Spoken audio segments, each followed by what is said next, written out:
अस्सलाम वालेकुम। I am doctor Lukman और आप देख रहे हैं मेरा यूट्यूब चैनल स्ट्रॉन्ग मेडिकोस। तो आज हम एक बहुत ही कॉमन इमरजेंसी दो तकरीबन हर हॉस्पिटल में जिसके बहुत ज़्यादा पेशेंट्स आते हैं, इसको डिस्कस करेंगे और ये है हमारे पास हाइपरटेंसिव इमरजेंसी।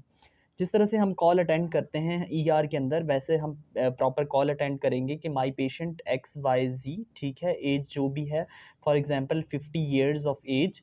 कोमॉर्बिड्स यहाँ पूछना बहुत ही इंपॉर्टेंट है कि पेशेंट को हाइपरटेंशन, यूजुअली ये patient known case of hypertension होंगे, ठीक है, और डायबिटीज़ मेलिटस मे बी और मे नॉट बी, और उसके अलावा एस्थमा और ये चीज़ें भी, सीओपीडी, ये चीज़ें भी पूछना लाजमी होती हैं। Presented with the complain of, अब यहाँ पेशेंट की डिफरेंट कंप्लेन्स हो सकती हैं। वो यहाँ पर पेशेंट नौजिया और वॉमिटिंग के साथ हो सकता है, ठीक है, सीवियर हेडेक के साथ पेशेंट आ सकता है हमारे पास, अल्टर्ड मेंटेशन के साथ आ सकता है, ठीक है, और उसके अलावा लिम्स पैरालिसिस के साथ, यानी कि वीकनेस ऑफ लिम्स के साथ आ सकता है, किसी भी तरीके से के साथ आ सकता है, ठीक है, वीकनेस ऑफ लिम्स के साथ आ सकता है, चेस्ट पेन के साथ आ सकता है। ये जो हाइपरटेंसिव इमरजेंसी का पेशेंट होता है, एसओबी यानी कि शॉर्टनेस ऑफ ब्रेथ या डिफिकल्टी इन ब्रीदिंग और आल्सो कॉल्ड डिस्निया के साथ भी ये आ सकता है, ठीक है। कोई भी पेशेंट को कंप्लेन हो सकती है, आपने फ़ौरन उसके वाइटल्स लेना स्टार्ट करने हैं। अब एक चीज़ होती है हाइपरटेंसिव इमरजेंसी और एक होती है हाइपरटेंसिव अर्जेंसी। अर्जेंसी ये होती है कि पेशेंट का जो बीपी है वो जो है वो मोर देन या इक्वल टू 180/120 है, ठीक है, विद नो ऑर्गन डैमेज, ठीक है, वो कहलाएगी हाइपरटेंसिव अर्जेंसी। और दूसरी होती है हमारे पास इमरजेंसी। इमरजेंसी में क्या होता है, 180/120 का उसका बीपी है, ठीक है, या इससे ज़्यादा है, और along with and organ failure या एंड ऑर्गन डैमेज के साथ है, ठीक है। तो ये जो है वो हमारे पास कहलाएगी हाइपरटेंसिव इमरजेंसी। आपने जैसे ही पेशेंट आएगा, आपने उसके वाइटल से स्टार्ट लेना है। फर्स्ट ऑफ ऑल उसका ब्लड प्रेशर मॉनिटर करना है, तो उसका ब्लड प्रेशर आप डिफरेंट तरीकों से मिलेगा, बहुत ही रेज्ड, यानी कि 180/120 से ज़्यादा मिलेगा।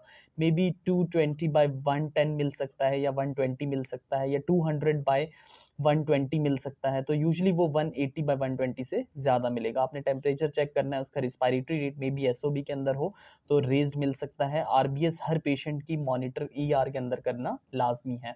और उसके अलावा पल्स की भी एक अपनी अपनी सिग्निफिकेंस है कि पल्स जो है वो पेशेंट की क्या आ रही है, पेशेंट टैकी में है या फिर ब्रेडी में है या नॉर्मल उसका जो है वो पल्स रेट है। इसकी एक अपनी सिग्निफिकेंट है। इसके ये ड्रग्स के हवाले से इंपॉर्टेंस है कि आप पल्स को देख के ड्रग को सेलेक्ट करेंगे। इसी तरह से आपने रिस्पायरेटरी रेट और इन चीज़ों की भी सिग्निफिकेंस है। सैचुरेशन चेक करनी है। पेशेंट को चेस्ट पेन और एसओबी अगर, यानी कि कॉम्प्लिकेशंस ऑफ हाइपरटेंशन, यानी कि पेशेंट जो है वो एमआई वगैरह के अंदर तो नहीं जा रहा। अब अगर हमारे पास पेशेंट इन किसी भी कंप्लेन के साथ आता है, आपने उसका बीपी चेक कर लिया, बीपी रेज्ड आ गया, आपने एबीसी प्रोटोकॉल फॉलो करना है, एयरवे, ब्रीथिंग एंड सर्कुलेशन। आपने उसको कैनुलेशन करवाई पेशेंट को। आपने सबसे इंपॉर्टेंट चीज़ ये है कि उसके कोमॉर्बिड्स पूछने हैं। कहीं पेशेंट एस्थमेटिक या सीओपीडियन तो नहीं है, या फिर टाइप 1 डायबिटीज़ तो नहीं है पेशेंट को। ऐसी कंडीशन में अगर पेशेंट जो है वो एस्थमेटिक है या फिर वो सीओपीडी का केस है, कोई भी उसे रिस्ट्रिक्टिव एयरवे डिजीज़ है, इस तरह की जो कंडीशंस होती हैं, इसके अंदर फिर आप जो है वो यूजुअली हम हाइपरटेंसिव इमरजेंसी के अंदर लेबेटालॉल ड्रग यूज़ कर रहे होते हैं। लेकिन अगर पेशेंट एस्थमेटिक है या सीओपीडियन है तो फिर हम अवॉइड करते हैं। ये कॉन्ट्रा इंडिकेटेड होती है इन पेशेंट्स के अंदर जिनको एस्थमा होता है। तो लेबेटालॉल ऐसे पेशेंट में, क्योंकि क्या होता है कि बीटा ब्लॉकर इफेक्ट ऑफ लेबेटालॉल की वजह से क्या होगा कि ब्रोंको कंस्ट्रिक्शन होगी और उसका जो है एसओबी एक्सेजरेट हो जाएगा। तो ऐसे केसेस में आपने एस्थमा की और सीओपीडी की हिस्ट्री लाजमी लेनी है। और इसके हवाले से फिर क्या होगा, हमने यहाँ बात की थी पल्स की। अगर तो पेशेंट जो है वो टैकी के अंदर है, यानी कि उसकी पल्स ज़्यादा आ रही है, तब तो आप लेबेटालॉल उसे यूज़ कर सकते हैं। लेकिन अगर रेज़्ड बीपी के साथ पेशेंट की जो पल्स है वो ब्रेडी में आ रही है, तो आपने अगर उसे बीटा ब्लॉकर दिया तो उसकी पल्स और कम हो जाएगी, उसका हार्ट रेट और कम हो जाएगा। तो पल्स की भी एक अपनी सिग्निफिकेंस है इस केस के अंदर। आपने एयरवे, ब्रीथिंग, सर्कुलेशन के, अब हाइपरटेंसिव इमरजेंसी को हम यूजुअली यहाँ पर जो ड्रग्स यूज़ करते हैं वो 2 हैं आईवी फॉर्म में। एक आप यूज़ कर रहे होते हैं लेबेटालॉल, जो कि अल्फा प्लस बीटा ब्लॉकर होती है, ठीक है, हार्ट रेट को भी कम करती है और वेज़ोडाइलेशन भी अल्फा ब्लॉकर इफेक्ट की वजह से। और उसके साथ-साथ आप बाज़ औक़ात हाइड्रोलाज़ीन भी यूज़ करते हैं, जो कि वेज़ोडाइलेटर है, ठीक है। तो इसमें क्या करना है, आपने उसके कोमॉर्बिड्स को देखते हुए उसे मैनेज करना होता है। अगर तो एस्थमेटिक है, सीओपीडियन है, आप लेबेटालॉल नहीं देंगे उसे, ठीक है। ऐसे केसेस में आप हाइड्रोलाज़ीन वगैरह यूज़ कर सकते हैं। लेकिन अगर पेशेंट को ये कोमॉर्बिड्स नहीं है, एक हेल्दी इंडिविजुअल है ओवरऑल, लेकिन अभी उसको जो है वो हाइपरटेंसिव क्राइसिस, यानी कि हाइपरटेंसिव इमरजेंसी है, तब तो आप उसे लेबेटालॉल सेफली उसे यूज़ करवा सकते हैं। अगर आपने करना क्या होता है, उसी वक्त शॉर्ट हिस्ट्री ली, नॉन केस ऑफ हाइपरटेंशन है 10-12 साल से और नॉन कंप्लाइंट पेशेंट होते हैं ये यूजुअली, और इनमें से ये कंप्लेन आ रही है नॉजिया, वॉमिटिंग, हेडेक, अल्टर्ड मेंटेशन, ये चेस्ट पेन, ये शॉर्टनेस ऑफ ब्रेथ, ये अलार्मिंग साइन है, ये रेड फ्लैग साइन है। ठीक है, अब ये इंडिकेट कर रहे हैं कि पेशेंट को कॉम्प्लिकेशंस हो गई हैं, पेशेंट एंड ऑर्गन फेलियर की तरफ जा रहा है। फॉर एग्जांपल अगर शॉर्टनेस ऑफ ब्रेथ है और साथ में डायाफोरेसिस, ठंडे पसीने आ रहे हैं, छाती में दर्द हो रहा है, तो ये इंडिकेट कर रहा है, या फिर एडीमा हो रहा है, तो ये इंडिकेट कर रहा है कि कार्डिक इश्यूज, पेशेंट जो है वो एक्यूट कॉरोनरी सिंड्रोम की तरफ जा रहा है बिकॉज ऑफ हाइपरटेंसिव इमरजेंसी। अब वीकनेस ऑफ लिम्स हो रहा है, आपने बेबिंस्की साइन चेक कर लिया, अल्टर्ड मेंटेशन है, तो ये हाइपरटेंसिव एंसेफेलोपैथी में जा रहा है पेशेंट। इसके साथ ब्लरिंग ऑफ विजन है, सीवियर हेडेक है, तो पेप्ली एडीमा हो सकता है, ये हाइपरटेंसिव, उससे जो है वो रेटिनोपैथी एक्यूट हो सकती है। तो ये जो है वो आपको एंड ऑर्गन फेलियर के साइन एंड सिम्टम्स पता चल रहे होते हैं। ठीक है, तो अगर आपके पास पेशेंट जो है वो एस्थमेटिक नहीं है, सीओपीडियन नहीं है, टाइप 1 डायबिटीज़ भी नहीं है, उसका पल्स जो है वो नॉर्मल है लेकिन रेज्ड बीपी है 190/110, या फिर उसका बीपी आ रहा है 200 समथिंग आ रहा है 230 बाई 120, तो ऐसे केसेस में आपने, ठीक है, उसे क्या करना है, इंजेक्शन लेबिटालॉल, यानी कि जो कि अल्फा प्लस बीटा ब्लॉकर है, लेबिटालॉल आपने, जो ये प्रिपरेशन होती है लेबिटालॉल की, ये आपका आता है 50 mg पर 10 ml के अंदर आता है। ठीक है, तो आपने क्या करना है, इंजेक्शन लेबिटालॉल देना होता है उसे 10 mg, यानी कि आप उसे कितने सीसी देंगे, 2 सीसी, यानी कि 2 ml देना है, आईवी स्टैट देना है।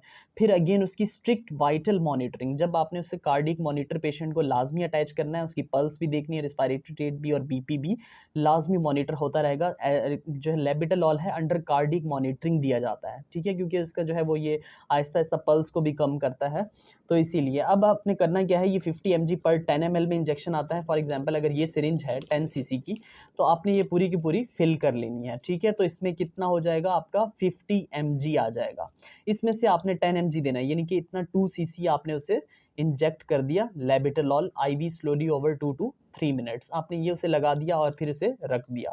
फिर 15 to 20 मिनट्स के बाद आपने पेशेंट का दोबारा से बीपी मेजर किया, और जो है वो, अच्छा एक चीज़ इंपॉर्टेंट है याद रखने की कि सडन बीपी किसी का भी ड्रॉप नहीं करते, just 25% of mean arterial pressure drop करते हैं, ताकि हाइपोपरफ्यूजन ऑफ ब्रेन ना हो जाए, या एंड ऑर्गन फेलियर उसकी वजह से ना हो जाए, हाइपोपरफ्यूजन या स्कीमिया ना हो जाए ऑर्गन का, तो सडनली हम जो है वो बीपी ड्रॉप नहीं करते।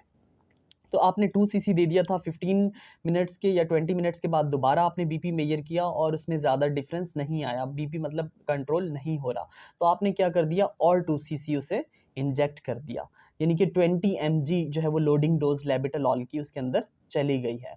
और फिर आपने 15 to 20 मिनट्स का गैप दिया, अगेन बीपी उसका मॉनिटर किया, अब देखा कि कंट्रोल हो रहा है या नहीं हो रहा। अगर तो वो कंट्रोल हो रहा है स्लोली स्लोली, तो आपने फिर वेट करना है और लेबिटालॉल के इफेक्ट्स देखने हैं।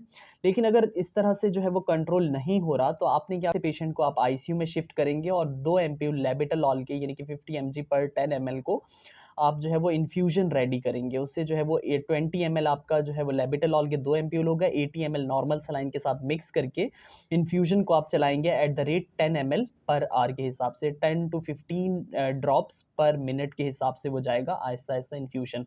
अगर तो आपके पास इन्फ्यूजन पंप अवेलेबल नहीं है, तो आप पीडियाट्रिक चैम्बर को यूज़ करके साथ डायल फ्लो कनेक्ट करके 10 ml पर आवर के हिसाब से चला सकते हैं उसको। ठीक है, तो उसके बाद जो है वो स्लोली स्लोली आपने उसके बाद भी 15 to 20 मिनट्स में उसका मैनुअली बीपी रीड करना है और उसके बीपी को कंट्रोल करना है। एक तो ये तरीका हो गया। लेकिन अगर पेशेंट जो है वो एस्थमेटिक है और सीओपीडियन है, ठीक है, और उसकी पल्स जो है वो बिलो 100 है या नॉर्मल पल्स है, तो ऐसी कंडीशन में जो है वो अब कॉन्ट्रा इंडिकेशन हो गई है कि पेशेंट एस्थमेटिक है, अब आपने उसे लेबिटालॉल नहीं देना, या आपके पास कार्डियक मॉनिटर नहीं है। ठीक है, तो ऐसी कंडीशन में आपने क्या करना है, उसे हाइड्रोलाजीन देना है। ठीक है, आपने क्या करना होता है, हाइड्रोलाजीन का जो एम्प्यूल आता है वो 20 mg पर 1 ml का आता है। आपने क्या करना है, इंजेक्शन हाइड्रोलाजीन, ठीक है, आपने इंजेक्शन हाइड्रोलाजीन उसे जो है वो कितना देना होता है, ये आपको देना होता है कि 10 to 20 mg को, इसको आप 20 mg तक दे सकते हैं, 20 mg आईवी स्टैट, लेकिन स्लोली। इसका जो है वो मेथड क्या होता है हाइड्रोलाजीन देने का, अब 20 mg पर 1 ml है, यानी कि अगर आप 20 mg का एक इंजेक्शन लेंगे वो 1 ml का होगा, आपने 1 ml वो लिया और उसके साथ 9 सीसी नॉर्मल सलाइन उसके साथ पुट कर दिया। तो अब क्या हो गया, 1 ml नॉर्मल सलाइन के साथ, यानी कि 1 ml फ्लूइड में 2 mg उसका हाइड्रोलाजीन होगा। अब इसको देने का तरीका क्या होता है पेशेंट को, ये बहुत ही स्लोली दिया जाता है, 2 to 3 मिनट्स में आपने 2.5 ml देना है उसे, ठीक है। आपने ये इंजेक्ट किया 2.5 ml, यानी कि which is equivalent to 5 mg। फिर आपने 5 मिनट वेट किया, उसका बीपी मॉनिटर किया, फिर अगेन 2.5 ml दे दिया, यानी कि अब उसे 5 ml चला गया which is equal to 10 mg। अब उसके अंदर 10 mg हाइड्रोलाजीन चला गया। देन अगेन आपने उसकी स्ट्रिक्ट बीपी मॉनिटरिंग करनी है और इस तरह से स्लोली स्लोली आपने उसे पूरा यानी कि 20 mg हाइड्रोलाजीन देना है। अगर तो आपने उसकी रेगुलर बीपी मॉनिटरिंग के बाद कंट्रोल नहीं हो रहा तो आपने इसे हाइड्रोलाजीन की इन्फ्यूजन चलानी होती है। अब ये इन्फ्यूजन इस तरह से चलती है कि आपने 60 ml ऑफ नॉर्मल सलाइन लिया इन्फ्यूजन पंप के अंदर और उसमें 3 एम्प्यूल डाल दिया आपने किस चीज़ के, हाइड्रोलाजीन के, यानी कि 60 mg जो है वो हाइड्रोलाजीन और 60 ml उसमें नॉर्मल सलाइन, यानी कि 1 ml is equal to 1 mg और उसे 3 to 5 ml पर आवर की स्पीड से चलाना होता है, ठीक है। अगर वो अवेलेबल नहीं है तो देन अगेन पीडियाट्रिक चैम्बर और डायल फ्लो करेक्ट किया ईआर के अंदर ही और उसे 3 to 5 ml की स्पीड से उसे चलाना होता है। तो इस तरह से आप आराम आराम से जो है वो बीपी को कंट्रोल करते हैं। सडनली कंट्रोल नहीं कर सकते, अदरवाइज हाइपोपरफ्यूजन ऑफ विसराज हो जाएगा पेशेंट को, तो ऐसी कंडीशन में ये सोच समझ कर किया जाता है। देन अब बीपी पेशेंट का कंट्रोल हो गया, अब आपने उसे डीसी कर रहे हैं तो उसकी आपने बेस लाइन करवानी है, सीबीसी करवा लिया, यूरिया क्रिएटिनिन इलेक्ट्रोलाइट्स करवा लिए पेशेंट के। उसके साथ साथ आपने उसकी लिपिड प्रोफाइल भिजवानी है पेशेंट की, ठीक है, फास्टिंग लिपिड प्रोफाइल। आरबीएस और एफबीएस मॉनिटर करना है। यूजुअली जो हाइपरटेंसिव होते हैं वो डायबिटिक भी साथ ही होते हैं। आपने उसका चेस्ट एक्सरे एडवाइस करना है, अगर वो जो है वो हाइपरटेंसिव इमरजेंसी का केस था तो उसके अलावा सीटी ब्रेन आपने उसकी करवानी है, ठीक है, और उसके साथ साथ आपने उसके ईसीजी लाजमी करवानी है। तो ये आपने लैब्स करवानी है और फिर उसे फॉलोअप के अंदर ओपीडी में पेशेंट को बुलाना है। Thank you so much for watching this video.